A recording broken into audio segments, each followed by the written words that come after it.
누가 계획도 없이 덜컥 임신해서 우리 집에 오라고 했니? 난 한 푼도 못 보태준다. 어머니, 엄마 말이 너무 심하신 거 아니에요? 안녕하세요. 저는 부산에 사는 66세 박영자라고 합니다. 아들만 바라보며 뒷바라지하던 저에게 어느 날 청천벽력 같은 소식이 전해져 왔어요. 제 모든 걸 바쳐 키워온 아들이 갑자기 결혼을 한다니요. 세상이 무너져 내리는 것 같았습니다. 처음에는 정말 화가 났었어요. 며느리를 받아들일 수 없었고 모든 상황이 원망스럽기만 했죠. 오늘은 그 이야기를 한 시어머니가 며느리를 어떻게 받아들이게 되었는지 솔직하게 들려드릴까 합니다. 그 전에 좋아요와 구독 부탁드립니다. 그럼 이야기를 시작해 볼까요?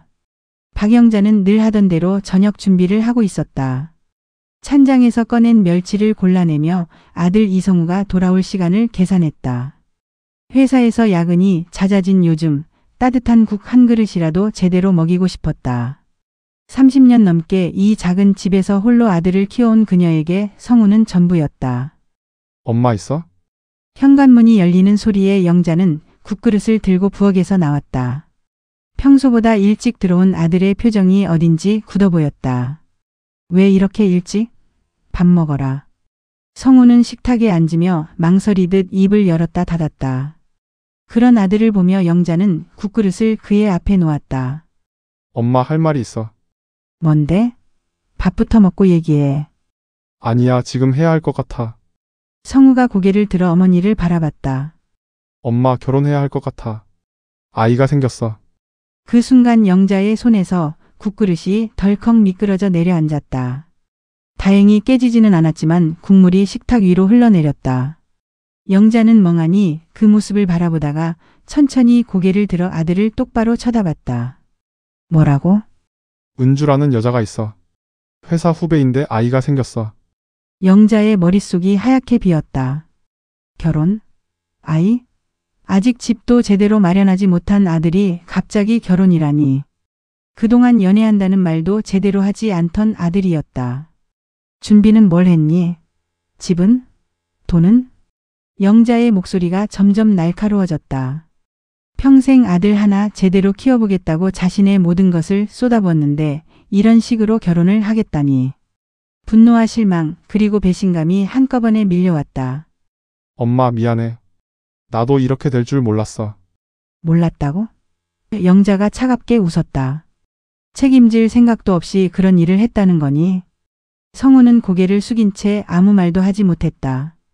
영자는 흘린 국물을 닦으며 냉정하게 말했다. 돈은 기대하지 마라. 이런 식으로는 못 도와준다. 그 말과 함께 집 안 공기가 싸늘하게 얼어붙었다. 30년간 쌓아온 모자 간의 신뢰가 한순간에 금이 가는 듯 했다. 결혼이 결정된 후 한 달 상견례 날이 다가왔다. 박영자는 거울 앞에서 몇 번이나 옷을 갈아입었다. 마음이 내키지 않는 일이었지만 그래도 체면은 지켜야 했다. 검은색 정장에 목걸이 하나를 걸치고 나서야 마음이 조금 진정됐다. 약속 장소는 호텔 레스토랑이었다. 성우가 예약해둔 곳이라고 했지만 영자에겐 어색하기만 했다. 평소 가던 동네 식당이 훨씬 편했다. 그녀는 일찍 도착해서 자리에 앉아 기다렸다. 약속 시간을 10분 넘겨서야 은주네 가족이 들어왔다. 은주의 어머니 김현숙과 아버지 김태진 그리고 배가 조금 불러온 은주가 함께였다. 영자는 속으로 혀를 찼다. 첫 만남부터 시간 약속을 지키지 않다니. 안녕하세요. 늦어서 죄송합니다. 길이 막혀서요. 김현숙이 허리를 숙이며 인사했다. 영자는 겉으로는 미소를 지었지만 마음속으로는 이미 점수를 깎고 있었다. 변명부터 하는 걸 보니 평소에도 그런 식일 것이다. 자리에 앉은 후 서로 간단한 소개를 나누었다. 은주의 아버지는 작은 회사에서 격리를 한다고 했고 어머니는 파트타임으로 마트에서 일한다고 했다. 별다른 재산도 없어 보였다. 성우가 좋은 아들로 잘 키우셨더라고요. 김현숙이 조심스럽게 말을 꺼냈다. 영자는 차갑게 대답했다. 뭐 이렇게 갑자기 치르게 됐으니 대단한 걸 기대하진 마시지요. 저희도 준비할 시간이 없었거든요. 그 말에 테이블의 분위기가 급격히 싸늘해졌다. 은주가 창백한 얼굴로 손을 꼭 쥐었고 김현숙의 표정이 굳어졌다. 그래도 아이들이 서로 좋아하니까. 김태진이 어색하게 웃으며 말했지만 영자의 표정은 여전히 차갑기만 했다. 요즘 세상에 이런 일이 흔하긴 하죠. 영자가 은주를 흘끔 쳐다보며 말했다. 하지만 순서라는 게 있는데. 김현숙이 딸을 바라보더니 작은 목소리로 속삭였다. 은주야, 꼭 이 결혼을 해야 하니? 그 말을 들은 은주의 눈가에 눈물이 맺혔다. 배 속의 아이를 생각하니 돌이킬 수 없었다. 그녀는 눈물을 삼키며 고개를 끄덕였다. 네, 엄마 괜찮아요. 그 순간부터 은주는 스스로를 다잡았다. 어떤 말을 들어도 참아야 했다. 이제 자신만의 문제가 아니었다. 상견례는 어수선하게 끝났다. 헤어질 때까지 양가 부모들 사이엔 어색한 기류가 흘렀고 영자는 마지막까지 딱딱한 표정을 풀지 않았다.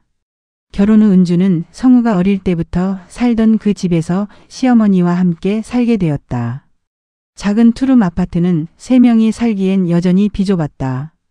은주는 작은 방 하나를 얻었지만 부엌과 거실은 여전히 시어머니의 영역이었다. 박영자가 운영하는 작은 반찬 가게는 집에서 걸어서 10분 거리에 있었다. 30평 남짓한 가게에는 각종 밑반찬과 김치, 나물 등이 진열되어 있었다. 영자는 새벽부터 나와서 하루 종일 그곳에서 보냈다. 결혼한 지 일주일 후 은주가 가게에 찾아왔다. 어머니, 제가 도와드릴 일 없을까요? 영자는 물을 썰며 시큰둥하게 대답했다. 몸도 불편한데 괜히 나서는 것 아니냐. 집에서 쉬어라. 하지만 은주는 포기하지 않았다. 다음 날도 그 다음 날도 가게에 나타나 묵묵히 일손을 도왔다. 무거운 것은 들지 않되 앉아서 할 수 있는 일들을 찾아서 했다. 콩나물을 다듬고 시금치를 골라내고 계산대를 보기도 했다. 어서 오세요. 은주가 손님을 맞는 목소리는 밝았다.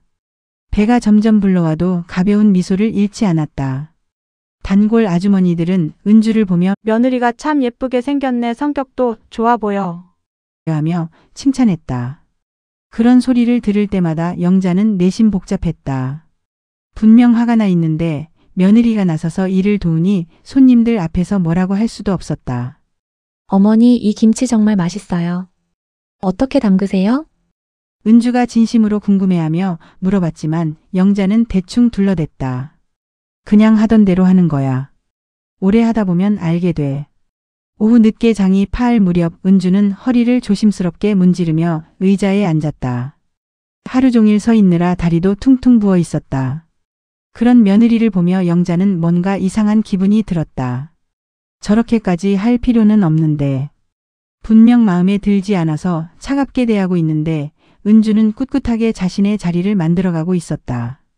불평 한마디 없이 묵묵히 일하는 모습을 보니 영자의 마음 한구석이 이상하게 흔들렸다. 집으로 돌아가는 길 영자는 은주의 뒤를 따라 걸으며 생각에 잠겼다. 자신이 원했던 건 며느리가 집에서 얌전히 있는 것이었는데 정작 나와서 일을 도우니 더 신경이 쓰였다. 그날 밤 영자는 잠자리에 누워서도 며느리의 모습을 떠올렸다. 그 밝은 미소와 성실한 태도가 자꾸만 머릿속에 맴돌았다. 은주가 결혼한 지 2달이 지났다. 배는 제법 불러왔고 가게 일을 도우는 것도 점점 힘들어 보였다. 그래도 그녀는 매일 나와서 자신이 할 수 있는 일을 찾아 했다. 어느 금요일 저녁 가게가 끝나고 집으로 돌아온 후에도 할 일은 남아 있었다. 하루 종일 쌓인 그릇들과 반찬통들을 설거지해야 했다. 성우는 회사 회식으로 늦는다고 연락이 왔고 평소 같으면 영자가 혼자 처리했을 일이었다. 어머니, 제가 할게요. 은주가 앞치마를 두르며 말했다. 영자는 소파에 앉아 TV를 보며 대답했다. 내가 하고 싶으면 해라. 차가운 말투였지만 사실 영자도 하루 종일 서 있느라 다리가 아팠다. 은주가 나서서 하겠다니 속으로는 다행이었다. 1시간쯤 지났을까. 평소보다 설거지 소리가 나지 않아 이상하게 생각한 영자가 부엌 쪽을 바라봤다. 은주가 싱크대에 기대어 허리를 움켜쥐고 있었다. 얼굴이 창백해 보였다. 괜찮니? 영자가 무심코 물었지만 은주는 대답 대신 억지로 미소만 지었다. 그리고 다시 설거지를 계속했다. 하지만 움직임이 평소보다 훨씬 느려 보였고 중간중간 허리를 펴며 힘들어하는 모습이 역력했다. 영자는 걸음을 멈췄다. 그제야 며느리의 고단한 표정이 제대로 눈에 들어왔다. 언제부터였을까? 은주의 얼굴에서 처음 만났을 때의 밝음이 조금씩 사라지고 있었다. 여전히 웃고 있었지만 그 웃음 뒤에 숨은 피로와 스트레스를 이제야 알아챘다. 내가 너무했나? 문득 그런 생각이 들었다. 자신은 화가 난다는 이유로 모든 짐을 며느리에게 떠넘기고 있지 않았는가? 임신한 몸으로 가게 일을 도우고 집안일까지 도맡아 하는 은주를 보며 당연하게 여겨왔다. 그동안 영자는 은주를 탓하기 바빴다. 계획 없이 아이를 가져서 급작스럽게 결혼하게 만든 장본인이라고 생각했다. 하지만 찬찬히 생각해보니 그건 아들의 선택이기도 했다. 사실 원망해야 할 대상은 성우였는지도 몰랐다. 그만하고 들어가서 쉬어라. 영자가 부엌으로 걸어가며 말했다. 은주가 놀란 듯 돌아봤다. 아직 다 안 끝났는데요. 내가 할 테니까 들어가. 은주는 잠시 망설이다가 고개를 숙여 인사하고 방으로 들어갔다. 영자는 싱크대 앞에 서서 남은 설거지를 마저 했다. 미지근한 물에 손을 담그고 있으니 마음이 조금 진정됐다. 그날 밤 영자의 가슴에는 오래 묵은 미안함이 스며들기 시작했다. 어쩌면 자신이 먼저 마음을 열었어야 했는지도 모른다는 생각이 들었다. 은주가 아들 준호를 낳은 지 벌써 10개월이 지났다. 작고 통통한 아이는 영자에게도 예상치 못한 기쁨을 가져다 주었다. 처음엔 시큰둥했던 그녀도 손자를 보면 자연스럽게 미소가 떠올랐다. 첫 돌잔치를 일주일 앞둔 어느 일요일 아침이었다. 영자는 은주가 아이를 안고 빨래를 널고 있는 모습을 창문 너머로 바라봤다. 요즘 들어 은주의 표정이 많이 밝아진 것 같았다. 아이가 생기고 나서 그녀에게도 확실한 삶의 목표가 생긴 듯했다. 어머니 커피 드릴 거? 은주가 아이를 놀이매트에 눕히고 부엌으로 향했다. 예전 같으면 내가 마시고 싶을 때 해서 마셔라라고 냉정하게 말했을 영자였다. 하지만 이제는 달랐다. 응, 고맙다. 간단한 대답이었지만 은주의 얼굴에 환한 미소가 번졌다. 이런 작은 변화들이 쌓이면서 집안 분위기도 많이 따뜻해졌다. 커피를 마시며 영자가 먼저 말을 꺼냈다. 은주야, 차 이야기 좀 하자. 차요? 은주가 의아한 표정을 지었다. 성우차로는 아이 태우고 다니기 불편하잖아. 작은 차라도 하나 있어야 할 것 같은데. 성우가 타는 차는 오래된 소형차였다. 카시트를 설치하기도 어렵고 유모차나 아이 용품을 싣기에도 비좁았다. 아니에요. 괜찮아요. 큰 지출을 할 형편도 아니고. 은주가 손을 흔들며 말했지만 영자는 이미 마음을 정하고 있었다. 은주, 차 내가 사줄 거다. 아이 키우는데 필요하잖니. 예상치 못한 말에 은주의 눈가가 젖어들었다. 결혼 초기 시어머니의 차가운 말들을 생각하면 상상도 할 수 없는 일이었다. 어머니, 그동안 참 고생 많이 했다. 내가 너무 매정했지. 영자가 며느리의 손을 꼭 잡았다. 은주의 손은 아이를 돌보느라 거칠어져 있었지만 따뜻했다. 그동안 내가 미안했어. 참 고맙다. 그 말에 은주의 눈에서 눈물이 흘러내렸다. 하지만 그것은 슬픔의 눈물이 아니었다. 오랫동안 기다려온 인정과 사랑을 확인하는 기쁨의 눈물이었다. 저야말로 어머니께 배울 게 많아요. 앞으로도 잘 부탁드려요. 준호가 누리매트에서 웅알거리며 두 사람을 바라보고 있었다. 마치 할머니와 엄마가 화해하는 모습을 지켜보는 것처럼. 그날 오후 영자는 성우에게도 말했다. 은주한테 차 사주라고. 돈은 내가 낼 테니까. 엄마 정말요? 아이 키우는데 차 없으면 어떻게 하니? 병원도 가야 하고. 작은 화해의 손길이 세 사람을 하나로 묶어주었다. 그제야 이 집에 진정한 가족의 자리가 마련되었다. 영자는 창밖을 바라보며 생각했다. 가족이 된다는 것은 혈연만으로 되는 게 아니라 서로를 이해하고 받아들이는 마음에서 시작되는 것임을. 여러분도 가족 간에 작은 갈등이나 오해가 있을 때 조금만 더 서로를 이해하려고 노력한다면 더 따뜻한 관계를 만들어갈 수 있지 않을까 생각해 봅니다.